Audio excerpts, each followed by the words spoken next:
All right, thank you, Joanna. It's a pleasure to be here, and I would like to open my remarks by expressing my thanks to the IRI for hosting today's webinar on disinformation issues. I think it's very timely for us to address this important topic because we know our global community is currently facing growing challenges caused by the expansion of authoritarianism and the threats from disinformation. And we know authoritarian regimes have always been very skillful and capable to utilize all kinds of policy, tools to proceed infiltration and to, weaken our democratic system. And I think it's very timely for us to face this kind of newly rising challenges. Particularly the popularity of the internet and the social media has not only provided convenient platforms for authoritarian regime to exercise disinformation campaigns outside of their borders, but also increase the difficulties for we democratic countries to tackle these newly rising disinformation problems. So Taiwan knows this threat very well because we are standing on the front line between democracy and authoritarianism. And China has tried to use disinformation campaigns to influence Taiwan's domestic politics, create social divisions, weaken public trust to the government, and shape Taiwanese people's preference during our democratic elections. So to respond to these challenges, Taiwan has been making every effort to promote social resilience against China's influence operations.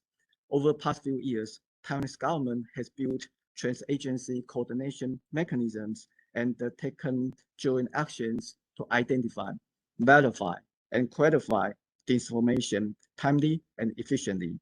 Taiwan has also promoted public debates between different political parties and then to go through the process of legal amendment and then to strengthen penalty against those spreading disinformation or fake news in our open societies. Meanwhile, civil society organizations, the government, and social media companies also work together in Taiwan to combat disinformation by building multiple fact-checking systems. Social media such as Facebook has participated in this mechanism to carry out fact-checking activities on its platforms and conducted disinformation education campaigns among its Taiwanese users. So these efforts have greatly contributed to enhance information diversity and improve people's capacity of media literacy in Taiwan. So Taiwan has built a very good model to fight disinformation while remaining our free and democratic values. Openness and pluralism are Taiwan's major approaches to cope with disinformation problems. Taiwan is more than willing to share our experience in countering disinformation with European partners. We need to bring together the spirit of the solidarity between our like-minded friends from the democratic community, and then to further our cooperation to combat disinformation so as to safeguard our shared value and our democratic way of life. In closing, we look forward to furthering cooperation toward even stronger diplomatic partnership between Taiwan and European countries. I would like to once again thank the IRI for organizing this very important event. Let me close my remark by wishing today's discussion every success. Thank you.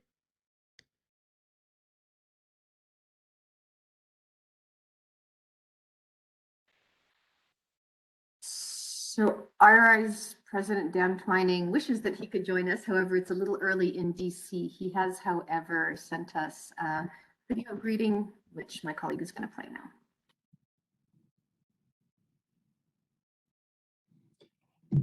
Thank you, Mr. Ambassador. We welcome this first opportunity to co-host with the Taipei Representative Office in the EU in Brussels. Really hope it's the beginning of many more joint events and cooperation going forward.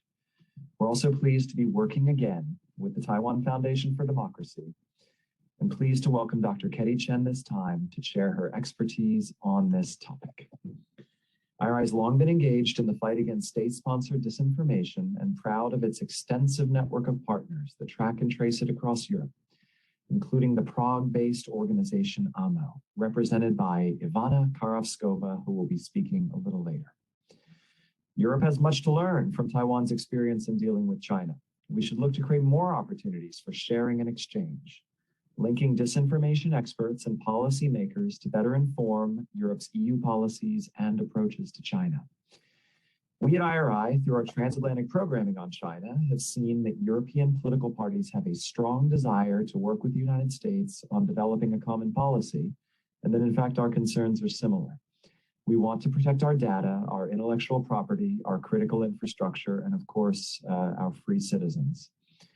We've also seen how important it is to support Taiwan's position around the world, including in Europe. Lithuania, as we all know, has taken an admirably principled position vis-a-vis Taiwan and is paying a price for its stand.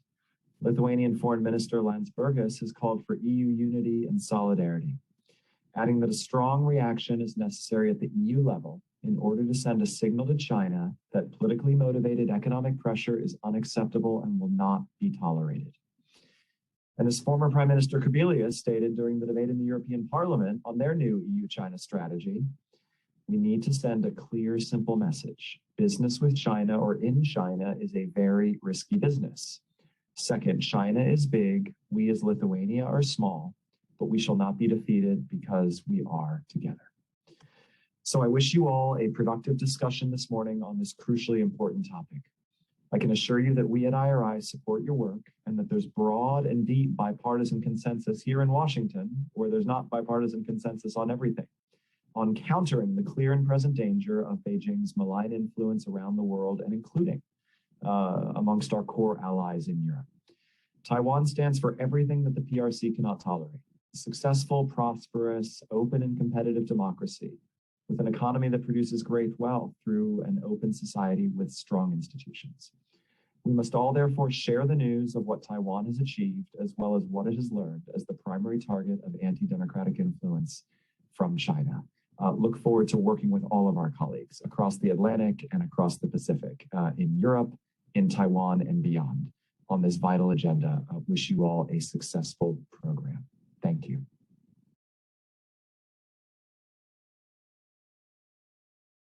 Thank you. And so with that, I am very pleased to be able to welcome Mr. Kubilius, MEP for Lithuania, and as you have heard, a quite vocal supporter of a strong line Chinese policy. So Mr. Kubilius, the floor is yours. Well, thanks a lot. Thanks a lot, Ivana, and thanks a lot, Ambassador, and everybody. Really, it's a pleasure and honor for me to, to take the floor in this very important gathering. And,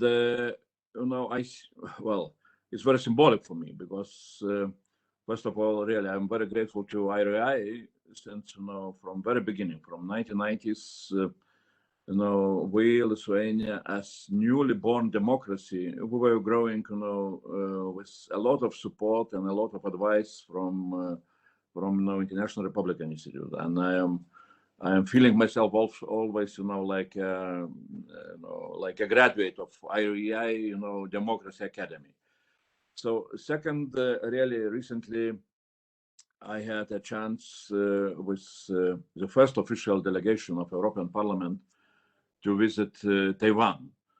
And that was a delegation formed by a special committee, INGE, which is established as a temporary committee in European Parliament here in Brussels, and which has the task to look into how really to strengthen defense of democracy, inside of EU, against all the, interferences from third countries. And we went to Taiwan, and I was really very much and very positively surprised. That's my very simple conclusion. We knew Taiwan as really, a very well advanced economy. Everybody knows about semiconductor, chips, produced in Taiwan, all that, almost global monopoly of Taiwan in that high-tech field.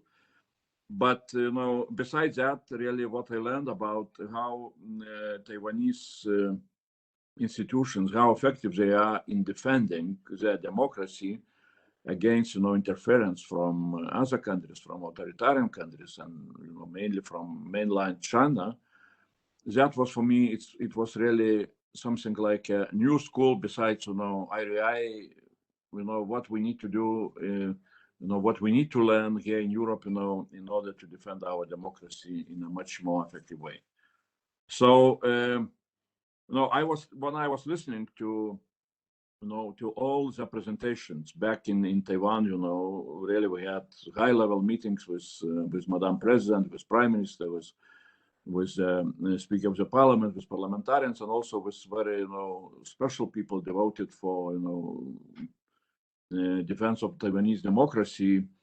I will not name all of them, there were plenty of really very high-level experts, including digital minister, which really was very, very, very interesting to meet him and to talk with him. So I was feeling that really, at least, being from Lithuania, I was feeling that, in Taiwan, you have very similar challenges what we are facing. But your challenges are coming from China, our challenges are coming from Russia. But both, those authoritarian countries are behaving in a very similar way, Disinformation, attempts to interfere with, into political life, attempts to push, business, national business, like Taiwanese or Lithuanian business, which are, doing some business either in China or in Russia, to be involved into some kind of interferences in our democracies. I was listening to Taiwanese experts explaining what challenges you are facing, with such a feeling that, if to change China to Russia, we are facing the same, absolutely the same challenges. But then what I understood, that you are so much advanced in, in how to defend your democracy against, against all those, attempts to destabilize democracy, that I was really very much, positively surprised, and I understood that we need to learn and learn and learn.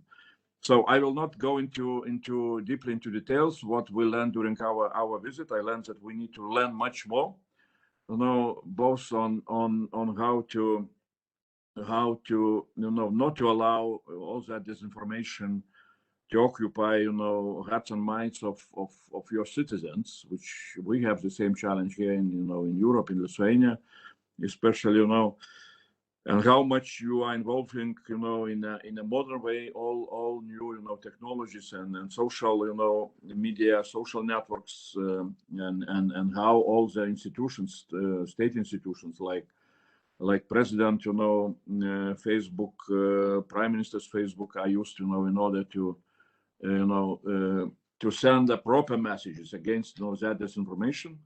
So that was what really I saw really what we can envy in at least in Lithuania. But knowing a little bit of European experience, I see that really all the Europe should take lessons from Taiwanese, democracy, how to defend real democracy, and that is why at the end, spontaneously I proposed to have when we had a discussion with parliamentarians of Taiwan, with the Speaker of the Parliament, I proposed to organize first of all informally, but something like Taiwanese European dialogue on democracy. And as usually, when you are proposing some kind of initiative, then you are responsible to implement that initiative. That is how it works. And now we had very good exchange of views with and ideas with ambassadors. Thanks a lot, And I can announce that I hope that really we shall have some kind of this first dialogue, very important dialogue, somewhere in March, maybe in the first half of the March month, and that is which the whole dialogue will be devoted exactly to those issues which we are discussing today. How to defend democracy, how to promote democracy, how to expand democracy using all the new tools, all the new possibilities, and that is where really we Europeans can learn a lot of from our friends in Taiwan. So that's my my very simple, introductory remarks. But sorry, maybe I will need to, to jump to another meeting because we are quite busy before Christmas, on all the different discussions. But my people, my assistants are really listening very carefully to what will be discussed here. So thanks a lot. Thank you very much, and thank you for your time. I'm really glad that you're, appreciative of the fact that you have dedicated time to spend with us and for your remarks. Without further ado, I'm going to turn the floor and the mic to Dr. Chen from the Taiwan Foundation for Democracy, who, as Dan Twining mentioned, we are very happy to be working with yet again on the same topic. So, and hopefully also the beginning of a longer road of fruitful cooperation. So, Ketty, the floor is yours. Thank you very much, Ivana. And thank you so much for inviting me, for joining all of you guys today to talk about the case of Taiwan, the challenges that we're facing, and the extent to which Taiwan and Taiwanese come up with ways to trying to safeguard our democracy. And it's very good to see Ambassador Tsai as well, because we haven't seen each other for in person for quite a while. So I'm really also really appreciative to Dan's message to the Taiwan Foundation for Democracy and the work that we have been doing. So just very quickly, as Ambassador Tsai mentioned, Taiwan really stands at the forefront of authoritarian regime influence operation. I think the information warfare and the distribution of disinformation is just one aspect of the threats that Taiwan and Taiwanese face every day. For example, what we face is not just the permeation of manipulated information in our social media, in our chat groups, but also military threats that we face on a daily basis. In recent months, Taiwan actually experienced the highest intrusion of Chinese warplanes into our ADIZ. Just for example, Mr. Kubilius mentioned his recent trip to Taiwan and his discussion with Taiwanese and Taiwanese parliamentarian. The day after he and his colleagues arrived, China sent 16 planes into Taiwan's ADIZ after they came. And of course, subsequently, there's a lot more. So up until I think the end of October, Taiwan has really in total experienced about 600 plus planes intruding into our ADIZ, which is the highest ever. And of course, around the time of China's National Day, we had about 150 in the past in that 3 days, which is the highest ever. So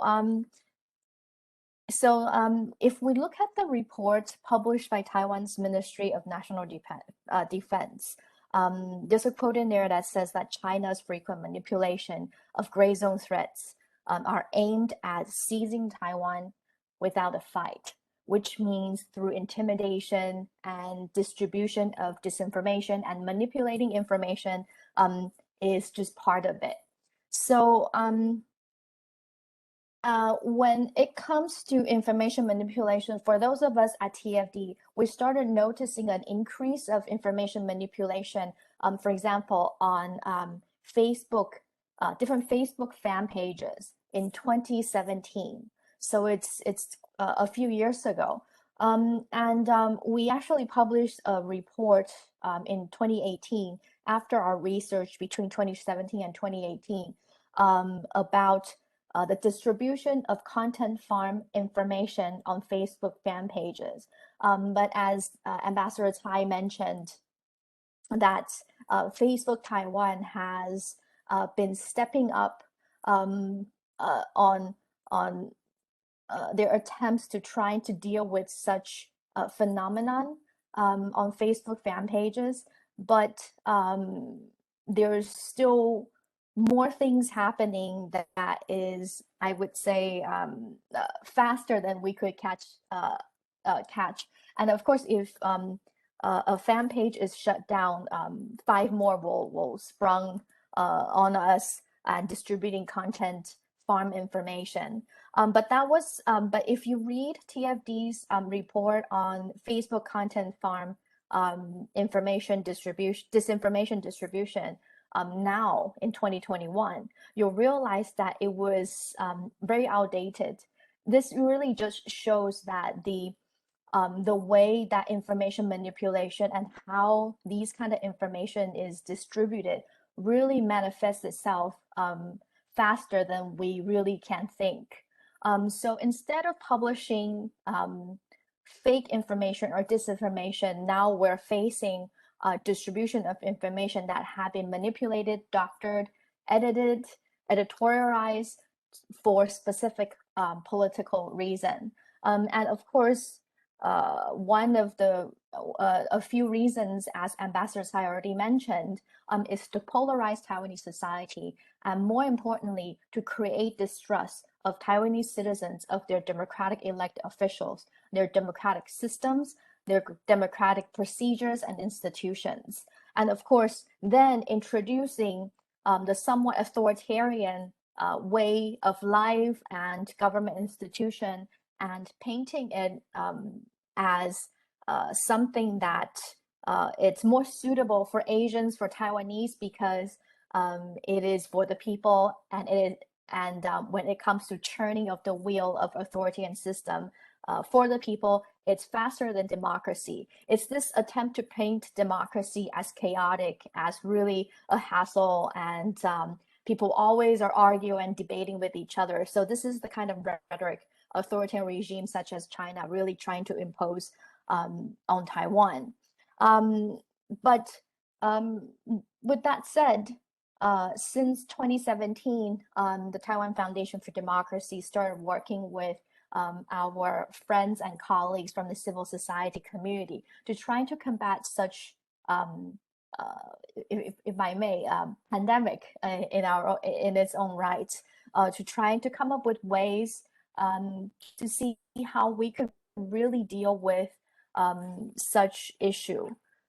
So what we would discover is that every time there is international and domestic events, the frequencies of disinformation will rise, and then our colleagues and partners will have to work extra. As previous speakers have already said, people such as our friends at the Taiwan Fact Check Center, the Center for Quality Media, Open Culture Foundation, they all have to work very hard to trying to fend off this kind of disinformation and while fact checking and writing up reports and have it widely distributed within line groups, within Facebook, and sometimes posting on websites.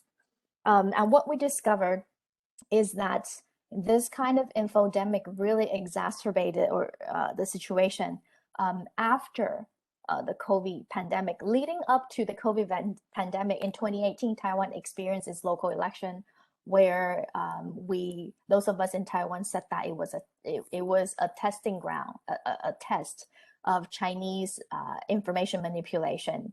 And then leading up to 2020, even though Taiwanese civil society members and Taiwanese government have been trying to fend off and trying to resolve the issue of disinformation, there's still disinformation being distributed leading up to the national election in 2020.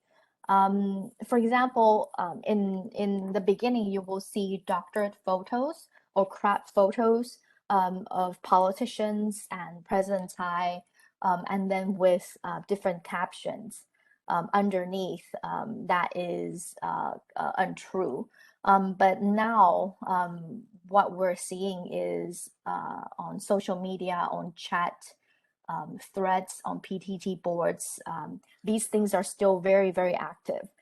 So then, as I mentioned before, when it comes to the distribution of disinformation, after the pandemic happened, we see a series of different kind of information manipulation from China targeting the current Taiwanese administration in trying to paint a picture of that Taiwan is really not dealing with the pandemic very effectively. But in fact, I just checked the numbers for today in Taiwan. Since the outbreak of COVID-19, about it's almost 2 years ago, there's approximately 850 deaths in Taiwan, and the infection rate is it's about 16,000 Taiwanese that were infected. I also checked that Taiwan maintains zero infection for quite a few weeks now, and the imported cases in Taiwan today is 16 cases.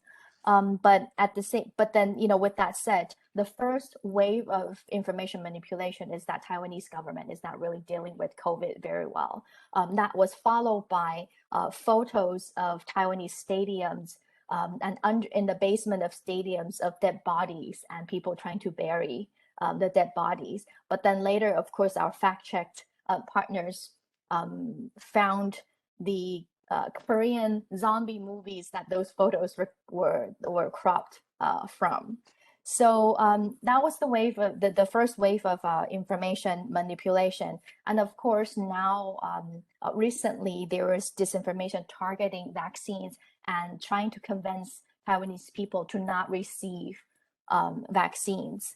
Of course, with the AstraZeneca. And also, with the disinformation about vaccine, there's also added information manipulation to try to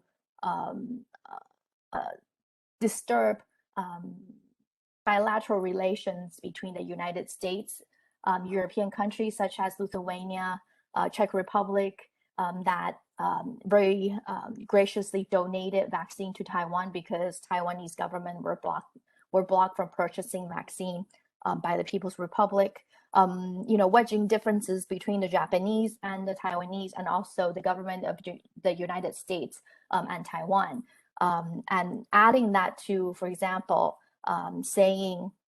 distributing information like Japan only donated the AstraZeneca vaccine to Taiwan because they're expiring, or Taiwan is taking expired vaccine from Japan.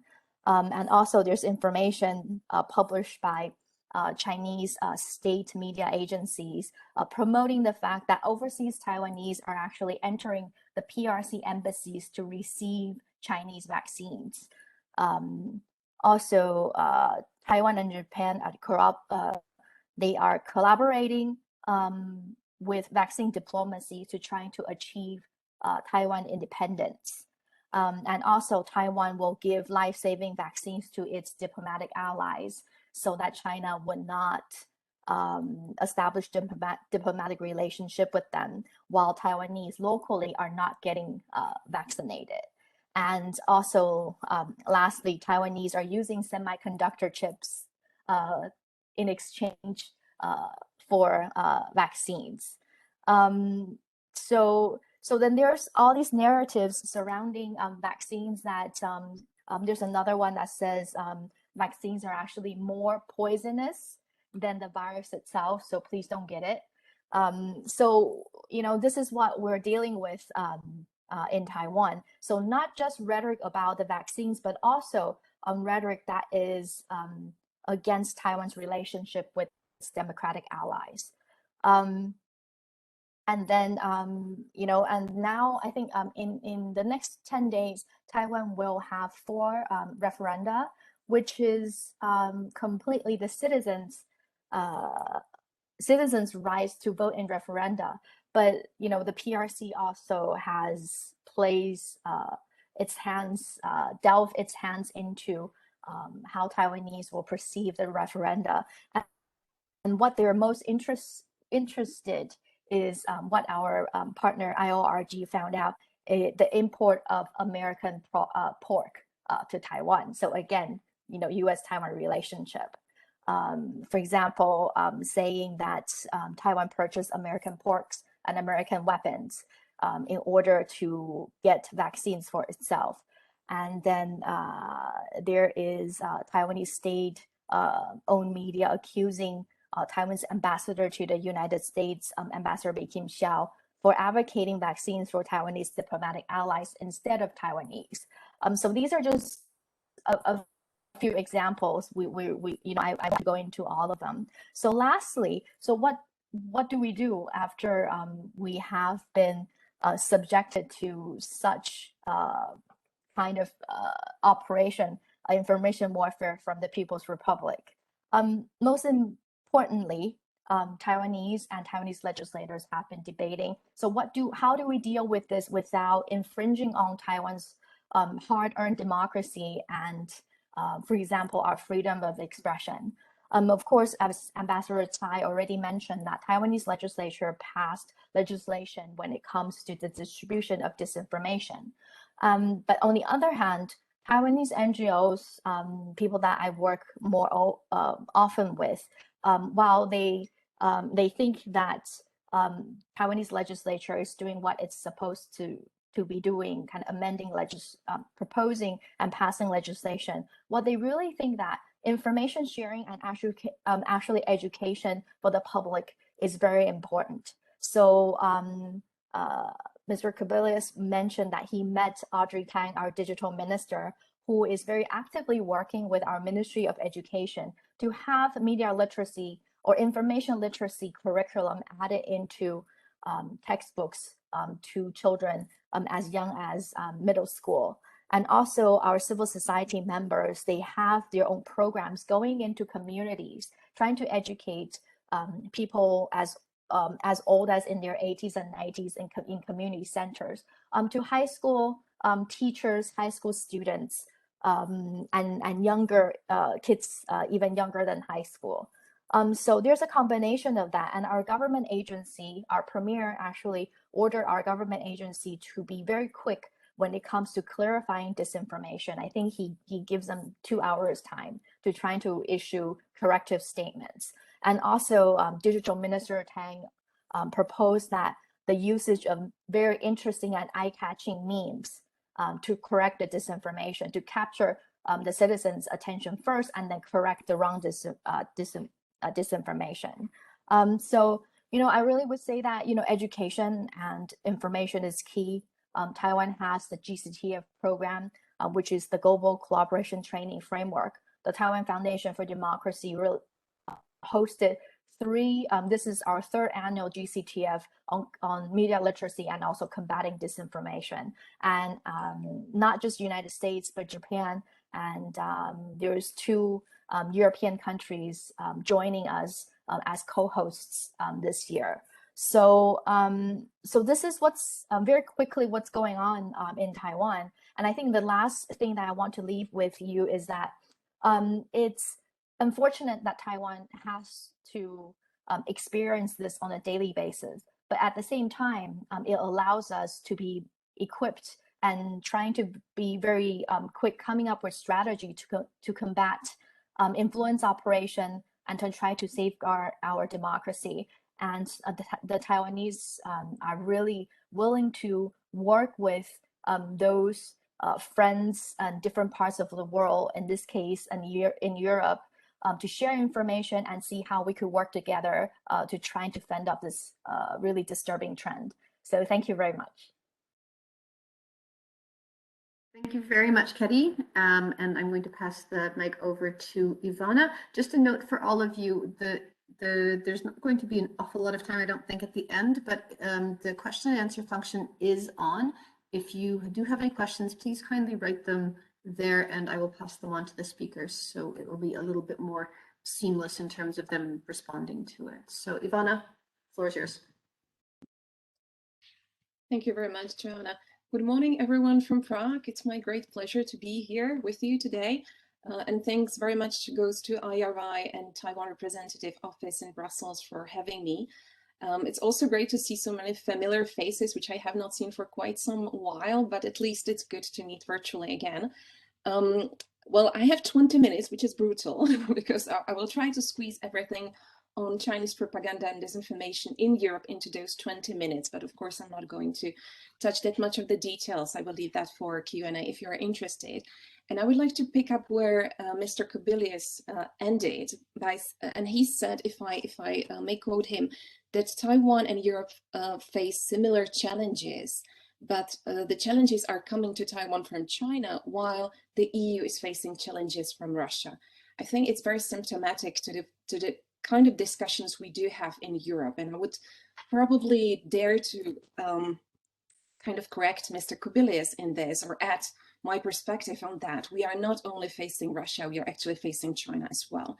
And that's the fact that we are undermining that, or that we are not appreciating that we are actually facing two great powers is kind of daring. I'm going to share my screen with you and walk you through my presentation very briefly. So hopefully you see what I see. I will enlarge that. Just let me know if there's anything problematic with the presentation. If you can't see it, no, feels like, yeah, perfect. Thanks, Chana.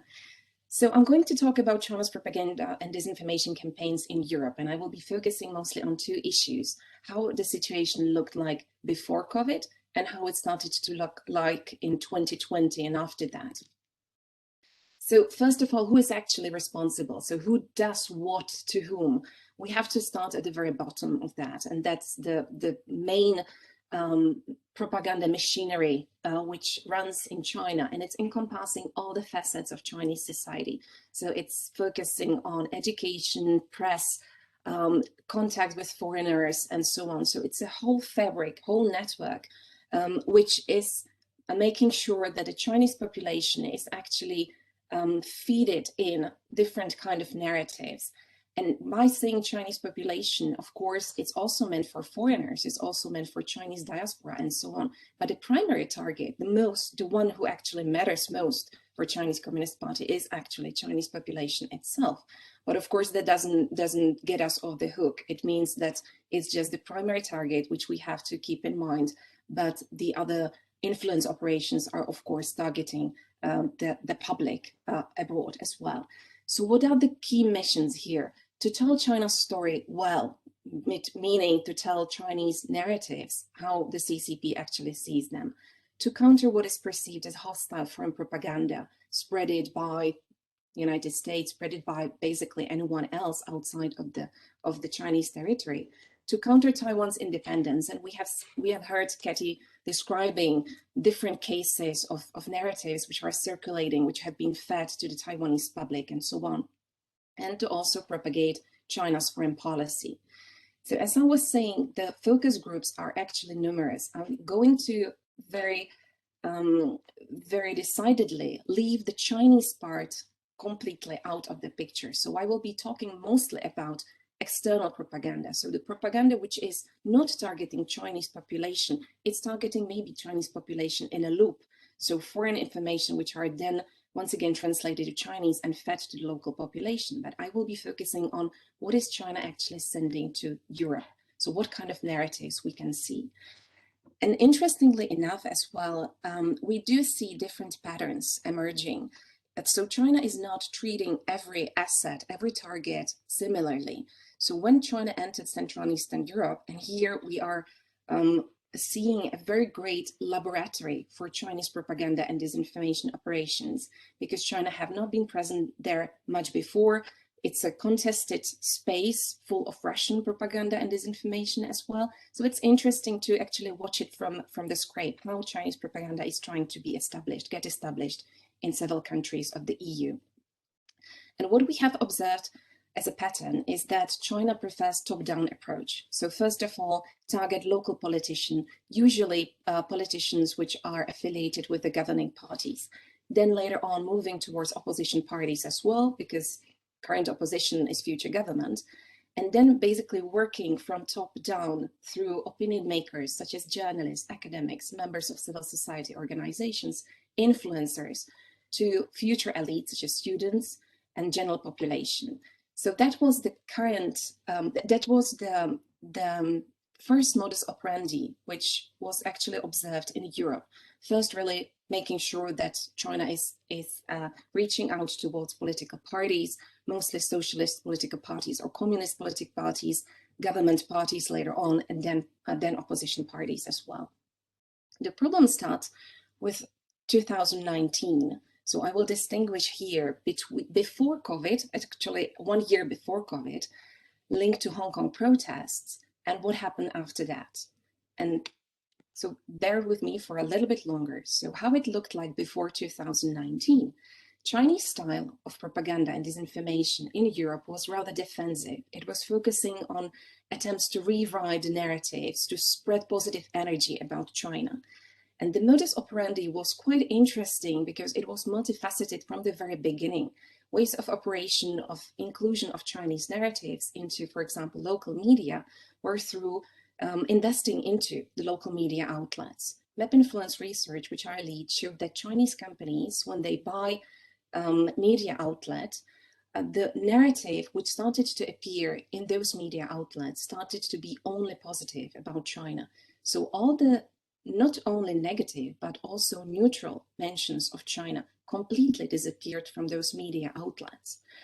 Well, one can argue that there may be different narratives if it was not a complete takeover of the media outlet, if it was an acquisition of a certain percentage of the share.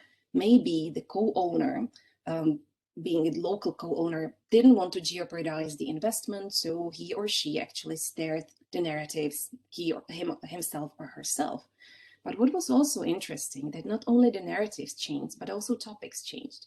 So the media which were invested into by Chinese companies in Europe started to write more about Belt and Road Initiative than all the other media which were not invested into by China, which were held in different private hands or which were actually public media. And that's something which cannot be easily ruled out, such as that the local co-owner just wanted to be positive about China. It actually shows that China was very much involved into editing the content of those media outlets it invested into. The second strategy which China used before 2019 was to pay for supplements. So to say, borrow a boat to go to the sea, to basically borrow an outlet which was already established and pay for the content. Once again, it may be not problematic. Well, it's an advertisement, right? So, but it's not labeled as advertisement. It's usually labeled as some theme and commercial supplement or something like that. And sometimes it's not even written by the Chinese journalists or by the Chinese embassy. It's actually written by the local journalists. So it's misleading the local public into believing that this kind of reporting is a normal reporting of the media, while it was actually the content was created and paid for by China-related entities. Last but not least, what we have seen in Europe, China doing before 2019, was to use alternative or fringe media outlets. And here I'm coming back to what Mr. Kubilius was saying, as Russia being the main problem.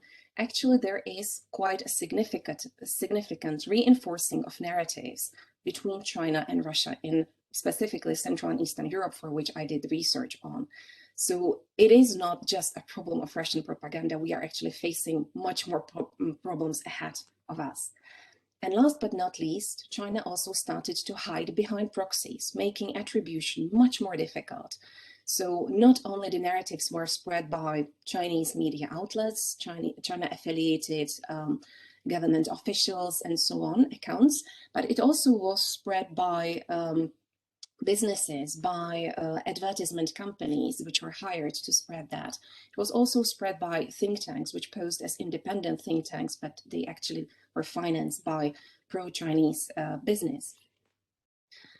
Well, what we have seen in 2019, that was a game changer, and it was a time test in Hong Kong in summer and in autumn of 2019. And that was the case of OPADs, which started to appear in various media outlets across Europe. But as I focus on Central and Eastern Europe, I just picked these examples. And similar OPAD with identical sentences appeared in Czech media, in Latvia, in Estonia, in Lithuania, Poland, Slovakia, North Macedonia, Bosnia and Herzegovina, and Montenegro, and I'm quite sure that I missed some of them as well. Why the ambassador should not have an OPAT? Well, they could have an OPAT. The problem is, once again, it was not labeled as such. And if it was, and the second problem was the content analysis of the OPAT. When you actually translated it from the local languages to a different language, you would find out that there were identical sentences, and those identical sentences were on the bottom of the article. If you ever worked as a journalist, as I did, you would know that if the text is not fitting, usually you cut from the bottom.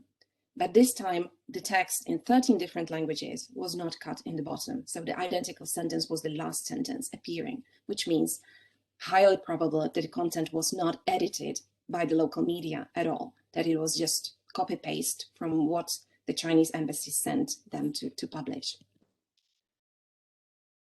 So more fun comes actually in 2019, as I said.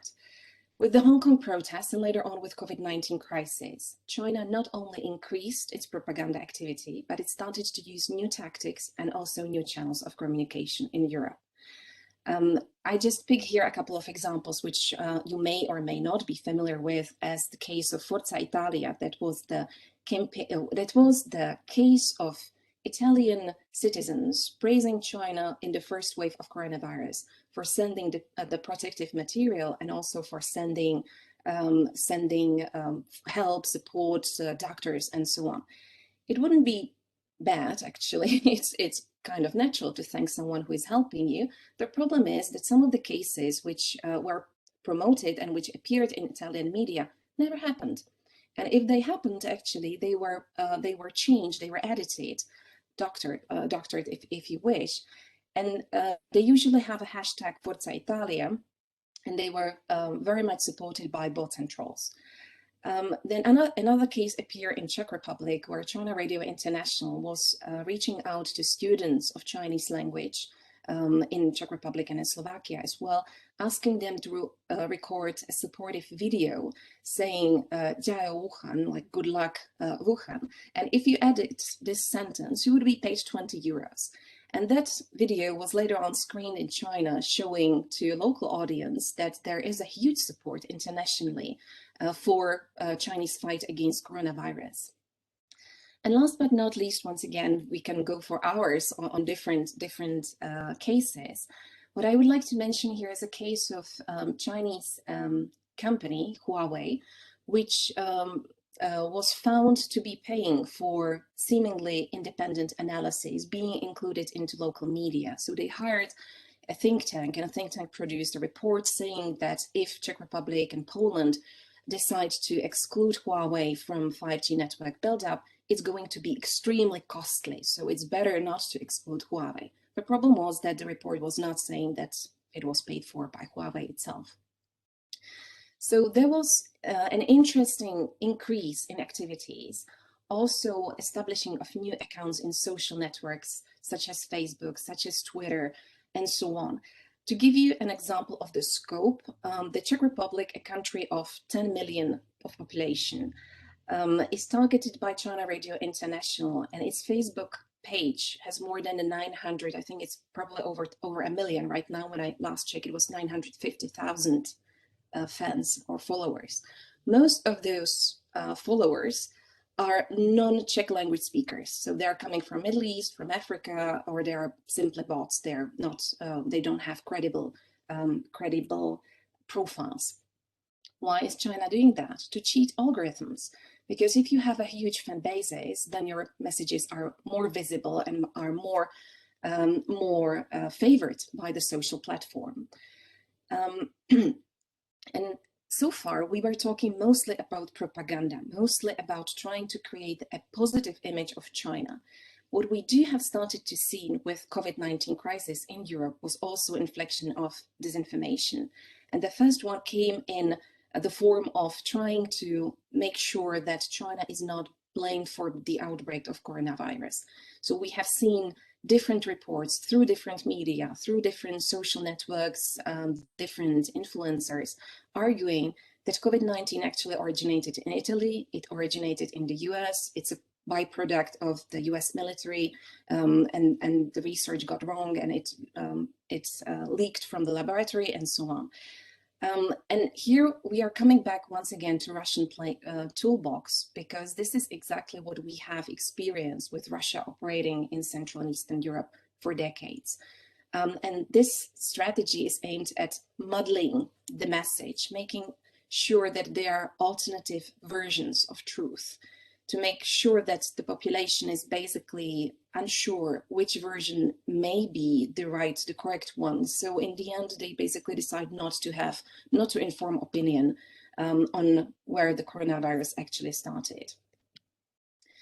So my last slide here, and I'm still on time, which is great.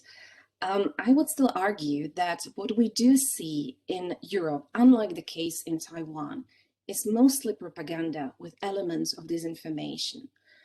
So propaganda is also not that effective, perhaps yet, and there's huge emphasis on yet, because China has been struggling with the local languages, not only the language itself of the message, which is sometimes written in a very, very strange way, but also with the local characteristics. So Chinese messages don't get the local irony at all, especially in Central and Eastern Europe, where irony is a huge part of messaging, actually. So it's struggling with that, and it has so far a small base of real followers. Mostly the messages are recycled and they are supported by fake accounts or bots. But the problem comes when China actually finds a local proxy, when the propaganda gets naturalized or localized, so it enters into the local narrative. First of all, it's very difficult to attribute it back to the real source. And second, of course, because of all the social language issues, it's very difficult to actually fight against that, because it's very natural, it flows naturally. But what I do see China doing actually in the whole Europe, not only in Central and Eastern Europe, is to learn from Russia. And it is a very fast learner.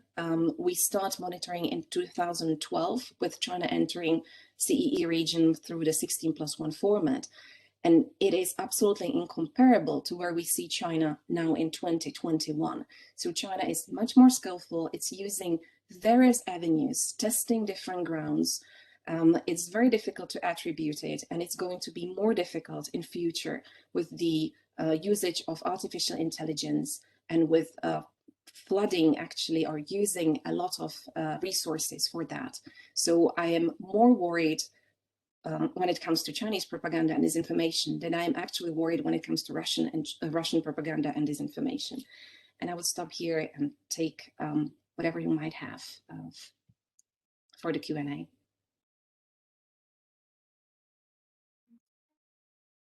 Thank you very much. I mean, you are remarkably on time, because we have exactly 15 minutes left, and I will throw the floor open for questions. And I also put it in the chat, but it doesn't seem to be that. And frankly, if there aren't any, then I will probably be inclined to close early. But I mean, I think that I will take the moderator's prerogative and one question both to Ivana and Ketty in terms of, is there anything surprising to either you about what the other said, right? I mean, and so what does this mean in kind of like in terms of, oh, keep laughing, right? So I will bounce that over to Ketty first and then Ivana. Thank you. Thank you, Rachel. I was definitely not surprised by Ivana's presentation. And I really think, as I said in the last part of my presentation, I think sessions like this, where we have presenters and also participants, so we could listen and discuss and exchange information on how Chinese propose its propaganda, and also how its state media helps to distribute such propaganda or disinformation. I think this kind of discussion is really important. I know, for example, there's researchers like Ivana and others elsewhere, but we're doing research and trying to find out what the People's Republic of China is trying to doing in our respective part of the world. But I think it's really important that we all come together and exchange information. And on for example, what Ivana said about these kind of behavior through time, through different agencies, it's really helpful. For me personally, to see what's going on in Europe, and then after you listen to Ivana's presentation, you realize there's so much similarities.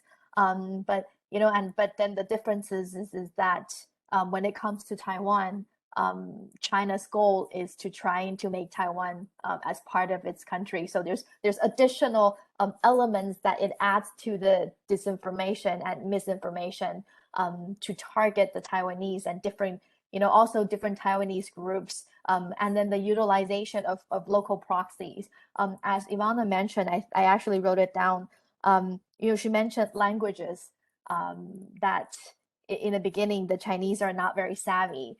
It was the same in Taiwan because, even though we speak the same Mandarin, but it's still terms, characters, and the way we describe things that you could tell that the language was from China and not with the Taiwanese locals. But as Ivana mentioned, they've learned very quickly and adopted local proxies and people who know how Taiwanese utilize the Mandarin language to trying to distribute the disinformation even further. So again, I find these kind of discussion and panels very helpful, at least for me and for my colleagues in Taiwan. I would echo what Ketty just said. Well, we do know about each other research. I am following Taiwan Foundation for Democracy and various other colleagues in Taiwan as well. So I was not surprised by what she said. And I also think that we are in this very specific window of opportunity. And here I'm coming back to Europe to actually get sensitive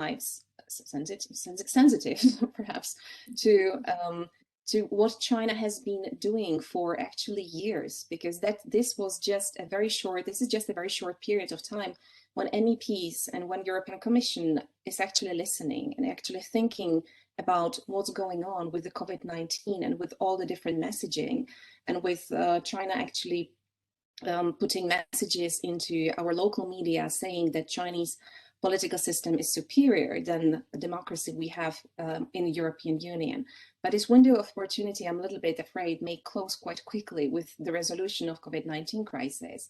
So I'm quite happy that we do have this kind of conversations, but in the same time, I think that time is a factor here as well. And it's good to actually have conversation with Taiwan, because we don't need to invent the wheel. They already tested some of the approaches. Some worked, some perhaps didn't work that well. So it's good to actually learn from what worked and start to implement it as fast as possible. Thank you. So there are two questions. One is specifically, I think, more for you, Ivana, but I will pose them both. One is the great kind of elephant in the room that's come up, which is about the diplomatic boycott of the Winter Olympic Games. And the question is, as more countries are supporting this boycott, what can we expect from Beijing as a reaction in terms of disinformation campaigns? The other question is specifically about Charles University China Center, and whether you know anything about the whereabouts of Taiwanese citizen Dr. Cheng arrested in China last year. So maybe start with the last question first, since it's quite specific, and then we'll roll into the Olympic Games. Thank you, Lukasz, for asking it. It's a bit sensitive, or how to say it. Yeah, it is perhaps sensitive for me, because Chen was actually my schoolmate, so we attended doctoral classes together. So I know exactly who this person is. It's not just a random name somewhere appearing in the newspapers. As for whether I know where he is, I have no idea. Well, the last time we heard from him was in this most likely forced confession he did in Chinese television. There are different narratives flying around when it comes to his whereabouts and who he actually was or was not. So there was one narrative saying that he was a Chinese spy, another narrative saying he was a Taiwanese spy, another narrative saying, which I would most likely subscribe to, is that he was basically in bad time, in bad place, and most likely maybe overemphasizing the information he may have, but in fact may actually have not. So very specifically, I do not know where he is or what happened to him. When it comes to China, at Charles University China Center, for those of you who are not familiar, just very briefly, it was a center which was established by the rector degree to study China at Charles University. The problematic part came very soon because the university decided not to allocate any funds to the research centers. So the research center decided to actually move towards Chinese embassy to get its activities funded. That was problematic enough, but what is probably even more difficult for me to accept, because I do lecture at Charles University, and it was actually my faculty at my institute, was that those researchers, Czech researchers, which built Chinese embassy secretly, they also were paid by the Czech state for lecturing on Road and Belt Initiative. So they were actually, they cashed twice for the same class. And at the same time, they collected information about the students they lectured and then gave the information to the Chinese embassy in Prague, which later on invited those prospective students to study in China or to visit China on a fully paid trip. So that is something absolutely unacceptable. When the story reached out, the researchers got sacked and the center was closed.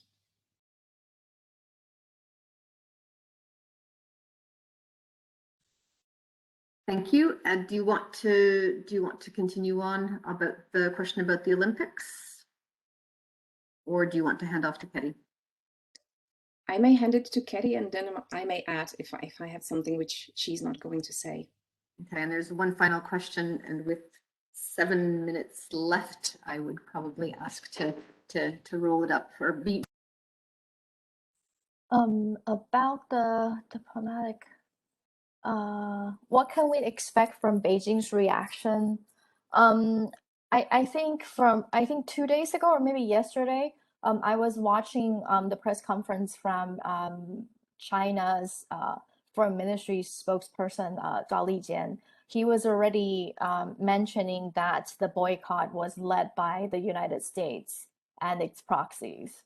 So that was the very kind of knee-jerk reaction, blaming that all these protests is another ploy by the United States against China. So that's the initial reaction. I'm pretty sure in the subsequent days, as the countries boycott Beijing Olympics diplomatically, we're going to hear more when it comes to Western conspiracy or something else from the Chinese foreign ministry spokespeople. The same is to be expected in Europe. The same kind of narratives we already found also in media, which are spreading pro-Kremlin narratives. So it's actually recycling Chinese narratives, saying that this is a complot which is led by the West. And quite interestingly, they're also adding that Russia could play a third pole in that. It could be a mediating power in it. So it's interesting how not only they are recycling the narratives which are coming from China, but they're also adding the piece where they have stake at. But I do agree with Ketty. We will see much more, many more information coming out from various channels before the Olympics starts in February next year. All right, thank you. And the final question is, how would you say, quite broad-ended, I would say, and it's whether you can imagine the Russian and Chinese disinformation campaigns turning our democratic societies slowly into authoritarian regimes. So simple question, simple answer. Go on, Ivana. No, I don't think we will become authoritarian regimes unless we actually try ourselves to become ones. And there's a lot of leaders actually going in that direction, starting with Viktor Orban, going through Alexander Vučić, and admirers of those two leaders as well. The outgoing Prime Minister of Czech Republic is usually using "my dear friend," and then he adds either Viktor or Alexander, depending on whether he's visiting Hungary or Serbia.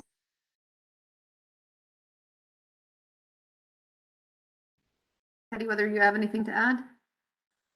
I agree with Ivana. Changing democracies into authoritarian regime. You know, I don't want to put on my academic hat right now to start lecturing about the breakdown of democracies because it will take too long.